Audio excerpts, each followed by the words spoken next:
लड़के लड़कियां होते हैं मजबूर होकर निकाह करते हैं, तो वो निकाह कहाँ तक कामयाब है? और निकाह के बाद जो लड़कियों को जैसा कि दुनिया का तौर तरीका बताया गया है कि बिछुए और सोने चांदी के चीज़ें पहनना ज़रूरी है, तो उसका सही तरीका क्या है? बहन ने बुनियादी तौर पर दो सवाल किए हैं। एक ये कि लड़का लड़कियों को बाज़ वक़्त मजबूर कर दिया जाता है कि तुम लोग माँ बाप के रजामंदी से निकाह करो, और अगर लड़की राजी नहीं है तब भी उनको लड़की को मजबूर करके निकाह करवा देते हैं उनके वालिदैन खास तौर पर, या फिर उनके भाई वगैरह, ये लोग खास तौर पर जो इनके ऊपर काबू रखते हैं। ये कहाँ तक सही है और इस्लाम में निकाह का तरीक़ेकार क्या है? और दूसरा जो उनका हिस्सा था सवाल का, वो ये था कि जो कालीपोत का लच्छा या सोने चांदी की चीजें शादी के बाद पहनाई जाती हैं, कहाँ तक दुरुस्त है? सोना चांदी बहन जीनत है। नबी अकरम सल्लल्लाहु अलैहि वसल्लम ने औरतों को उभारा है कि तुम लोग अपने शौहरों के लिए खूबसूरत बनकर रहो इंशाअल्लाह, ये एक अच्छी चीज है। कालीपोत का लच्छा हराम है, क्योंकि कालीपोत के लच्छे को हिंदू धर्म में मंगलसूत्र बोलते हैं, मुस्लिम धर्म में उसको कालीपोत बना दिया। अपने को हिंदू धर्म भी नहीं चाहिए, मुस्लिम धर्म भी नहीं चाहिए, हमको इस्लाम धर्म चाहिए। इस्लाम धर्म में ना मंगलसूत्र है ना कालीपोत का लच्छा, जायज नहीं है वो। क्योंकि उसके अकीदा क्या है, ये जब तक पहने रहूंगी मेरा शौहर नहीं मरेगा, तू मर गई तो ये जायज नहीं है। रहा जहां तक सोने चांदी वगैरह का, माशाल्लाह अल्लाह ने अगर आपको नवाजा है तो आपको शुक्र अदा करना चाहिए। नबी अकरम सल्लल्लाहु अलैहि वसल्लम ने उभारा है इस बात पर कि अल्लाह ने जो कुछ तुमको दिया है उसे खूब पहनो और अल्लाह का शुक्र बजा लो। तो हमको अच्छे से अच्छी चीज पहननी चाहिए और शुक्र अदा करनी चाहिए। रहा आपका जो पहला हिस्सा निकाह का, ये बहुत अहम सवाल आपने किया बहन, अल्लाह आपको अजर खैर दे। अल्लाह का शुक्र है कि ये आखिरी सवाल बनकर आया। कई नौजवान भाइयों और बहनों की आज जिंदगी इस मसले पर तबाह हो रही है। मैं खास तौर पर वालिदैन को और हीरो भाइयों को नसीहत करना चाहता हूं कि हीरो अपनी बहनों के पास और अपनी बेटियों के पास जालिम ना बने। अल्लाह के नबी सल्लल्लाहु अलैहि वसल्लम की तरफ से बच्ची को मुकम्मल इजाजत है कि वो अपनी रजामंदी से निकाह करे। सही बुखारी जिल्द नंबर 7 हदीस नंबर 67, नबी अकरम सल्लल्लाहु अलैहि वसल्लम ने फरमाया कि कुंवारी लड़की की रजा के बगैर तुम निकाह नहीं कर सकते। साहबा ने पूछा, या रसूल अल्लाह, अगर वो शर्मा कर हमें जवाब ना दे? कहा, अगर वो खामोश हो जाती है रिश्ते की पेशकश पर, यह खामोशी उसकी रजामंदी है। और जो बेवा है या मुतलका है, उससे जब तुम निकाह करना चाहते हो तब भी उससे उसकी रजामंदी ले लो, इसके बगैर नहीं कर सकते।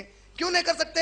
कुरान मजीद में एक सूरह नूर में अल्लाह सुब्हानहू तआला ने फरमाया, जो लोग अपनी लौंडियों को जिना का धंधा कराते हैं, गंदी औरत का धंधा कराते हैं और उससे जो कमाई लेते हैं, और अगर वो लौंडी वो काम नहीं करना चाहती तो अल्लाह ताला फरमाते हैं वो गुनाह कराने वाले पर उसका गुनाह जाएगा, करने वाले पर नहीं जाएगा।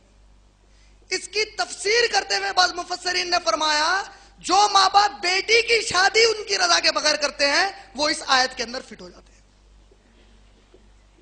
जो माँ बाप लड़की का निकाह या भाई लड़की का निकाह बहन की रजामंदी के खिलाफ किया, लड़की राजी नहीं है, जब तक के वो शादी होने के बाद अपने शौहर पर यह ना कहते ठीक है मैं तुम्हारे साथ सुकून में हूं, उतने दिन का वो जो पूरा ताल्लुक है जिना है और माँ बाप को या भाइयों को उसका गुनाह जाएगा क़यामत में। सही बुखारी वॉल्यूम नंबर 7 हदीस नंबर 69 खंसा रजी अल्लाह तआला अन्हा नबी अकरम सल्लल्लाहु अलैहि वसल्लम के पास आती हैं और कहती हैं, या रसूल अल्लाह, मेरा निकाह मेरे मर्जी के खिलाफ हुआ। नबी सल्लल्लाहु अलैहि वसल्लम ने फरमाया, तेरा निकाह फस्ख है, तू किसी और से निकाह कर ले। फस्ख अरबी में किसको कहते हैं? देखिए, शौहर अपनी बीवी को छोड़ना चाहे तो तलाक देगा या बीवी खुला लेगी, एक प्रोसीजर है। फस्ख के माने क्या है? तलाक, खुला, इद्दत कुछ नहीं, हुआ ही नहीं निकाह, बोले फस्ख है। बोले सिर्फ इतना कहने पर कि मैं राजी नहीं थी इस निकाह में, फस्ख बोले। तो सऊदी वगैरह जहां इस्लामी कानून है, क्या होगा अगर लड़की किसी लड़के से, मुसलमान से, लड़की के लिए लाजिम है, सूरह बकरा सूरह नंबर 2 आयत नंबर 221 के मुताबिक लड़की के लिए लाजिम है कि सिर्फ मुसलमान से वो शादी कर सकती है। मुसलमान बच्चे के लिए लाजिम है कि वो मुशरिका से, बुतों की पूजा करने वाले बच्चियों से नहीं कर सकता। सूरह माइदा सूरह नंबर 5 आयत नंबर 5 में वो नेक सिफत क्रिश्चियन या यहूदन औरत से कर सकता है, मैडोना ब्रिटनी स्पीयर्स से नहीं। नेक सिफत क्रिश्चियन औरत, नेक दीनदार अगर उनके दीन के हिसाब से तो कर सकता है, इसकी इजाजत दी गई है। लेकिन मुसलमान लड़की सूरह बकरा सूरह नंबर 2 आयत नंबर 221 सिवाय मुसलमान के किससे भी नहीं कर सकती वो निकाह। अब ऐसी सूरत में अगर सऊदी वगैरह रहेगा, माँ बाप या भाई वगैरह को जबरदस्ती करेंगे, वो वहां के कोर्ट में कंप्लेंट डालेगी कि मैं निकाह करना चाहती हूं मुसलमान से, रोक रहे हैं। वो जो काजी है, वो जो जज है, उसके इख्तियार में है मुकम्मल तौर पर, वो चाहे तो लड़की के बाप को बुलाकर पूछे क्यों कर रहा है, या बगैर बुलाए के लड़की को बुलाकर लड़के से जिससे निकाह करना चाहती है निकाह पढ़ाकर भेज दे, बाप को इत्तला कर दे कि तेरी बेटी का मैंने निकाह पढ़वा दिया है, खलास। हिंदुस्तान वगैरह जहां पे इस्लामी ममलिकत नहीं है, यहां क्या होगा? यहां पे एक ग्रोह है जो कहता है कि बाप के बगैर निकाह नहीं होता। कुरान और हदीस से अल्लाह की कसम उनके पास कोई दलील नहीं है। नबी ने कहा वली होना लाजिम है, लेकिन वली बाप ही हो, कुरान और हदीस में कहीं भी दलील नहीं। ये चैलेंज है, मैं डिबेट के लिए तैयार हूं इस टॉपिक के ऊपर। वली होगा, सबसे अफजल वली कौन है? लड़की का बाप है। लेकिन अगर बाप राजी नहीं हो रहा है तो चेस खेलते हैं ना, शतरंज, उसमें एक कंडीशन आता है जिसे स्टेलमेट कहते हैं। स्टेलमेट माने ना एक इनो आगे बढ़ा सकते हैं अपना मोहरा, ना वो आगे बढ़ा सकते। बच्ची नहीं करना चाह रही, बाप बोला करना, तो दोनों भी अब जिंदगी भर ऐसी नहीं बढ़ जा सकते। इस्लाम में क्या होगा? बच्ची की रजा फोकियत ले लेगी। बच्ची को हमारे मुल्क में क्या होगा, हिंदुस्तान में, चाहे कोई जमात वाले हो मुसलमान, पर्सनल लॉ बोर्ड का निकाहनामा होना पड़ता ना, काजी निकाह पढ़ाना ही पड़ता ना। मस्जिद का इमाम भी शादी कर रहा तो इमाम की शादी वैलिड है बोलने, खाजी का निकाहनामा। ये जो खाजी अथॉरिटी है निकाह का, उसकी मौजूदगी में लड़की अपने पसंद के लड़के से मुसलमान शादी कर लेगी, उसका निकाह कबूल है। ये नौबत नहीं आने देने के लिए क्या करना? अल्लाह ताला बाप को तू जालिम बन नहीं बोले। ऐसा जब वक्त आ जाए, मान लो कल आपकी बच्ची कोई गलत आदमी से शादी मुसलमान से करना चाहती है, आप उसको समझाओ, नहीं मानती है, उसकी जिंदगी खलास आप उसको दे देंगे। आप रुकाने की कोई दलील नहीं है इस्लाम, हराम है इस्लाम में। आप अपनी बहन को नहीं रुका सकते, समझा सकते हैं। अगर आप रुकाते हैं, जुल्म करते हैं, खुतबे विदा में, आखिरी खुतबे में नबी सल्लल्लाहु अलैहि वसल्लम ने फरमाया, क़यामत से में सबसे पहली पूछ तुमसे उन औरतों के बारे में होगी जो तुम्हारे तहत दी गई थी, तुमने उनके साथ क्या किया। मेरी अना नहीं, मेरी मर्जी नहीं। कल मेरी बेटी कहती है मैं किसी की तीसरी बीवी बनूंगी, चौथी बीवी बनूंगी, दूसरी बनूंगी, वो शख्स मुसलमान है, मैं दे दूंगा। कहां तक छूट है? सहाबिया आती हैं, कहती हैं या रसूल अल्लाह, सही बुखारी वॉल्यूम नंबर 7 हदीस नंबर 58, या रसूल अल्लाह मैं आपसे शादी करना चाहती हूं। एक रिवायत में आता है आयशा रजी अल्लाह तआला अन्हा बाजू से कहती हैं, कैसी बेशर्म है, अपने आप को नबी सल्लल्लाहु अलैहि वसल्लम के सामने जुर्रत करके करी शादी करना चाहती हूं। नबी सल्लल्लाहु अलैहि वसल्लम पलट कर कहते हैं, सबसे बड़ी अक्लमंद है, दुनिया के सबसे अच्छे को पसंद किया। इससे इमाम बुखारी दलील क्या निकाले? लड़की डायरेक्ट जिससे शादी करना चाहती है उसके सामने इजहार कर सकती है मैं आपसे शादी करना चाह रही हूं, और लड़का भी इजहार कर सकता है, बीच में किसी मुशाता की जरूरत नहीं है उसके।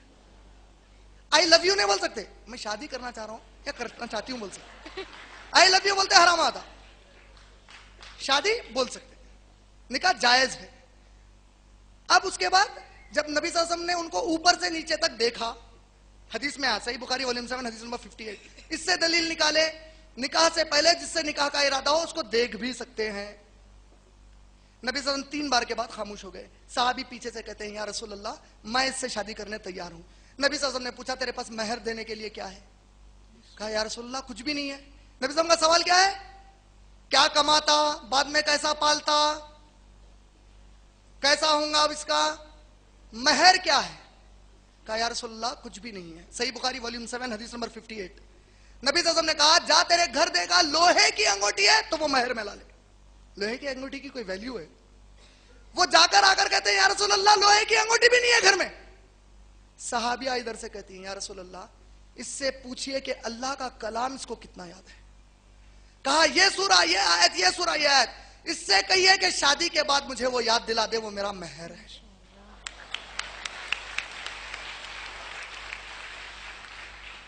नबी सल्लल्लाहु अलैहि वसल्लम ने निकाह पढ़ा दिया। आज क्या हो गया? जोड़े की रकम 40,000 दी है, उसमें से 11,000 मेहर देता हूं। समझ रहे ना? तो बच्चियों के लिए निकाह बहुत आसान है। निकाह हमारे पास अनफॉर्चुनेटली हमारे माशरे में बहुत अजीब कैफियत में आ गया है, जहां जुल्म हो रहा है। यह जुल्म जायज नहीं। अगर कोई ये समझ रहे हैं कि मैं यहां बैठ के बच्चियों को भटका रहा हूं, आपके समझ की एक पैसे की मेरे पास अहमियत नहीं है। मैं वो बता रहा हूं जो अल्लाह और उसके रसूल की समझ है इस मसले पर।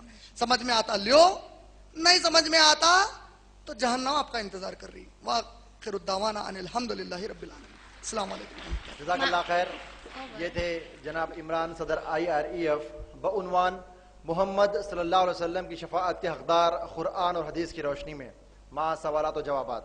मैं अल्लाह सुब्हानहू व तआला से दुआ करता हूँ कि आज की इस मुक़द्दस महफिल में जो हमारे भाई और बहनें भाइयाँ और बहनें यहाँ पर मौजूद थी, अल्लाह सुब्हानहू व तआला हम सब की मग़फ़िरत करें और इस महफिल को कबूल फरमा आमीन या रब्बल आलमीन। व आखिरु दावाना अनिल हम्दुलिल्लाहि रब्बिल आलमीन। अस्सलामु अलैकुम व रहमतुल्लाहि व बरकातुहू।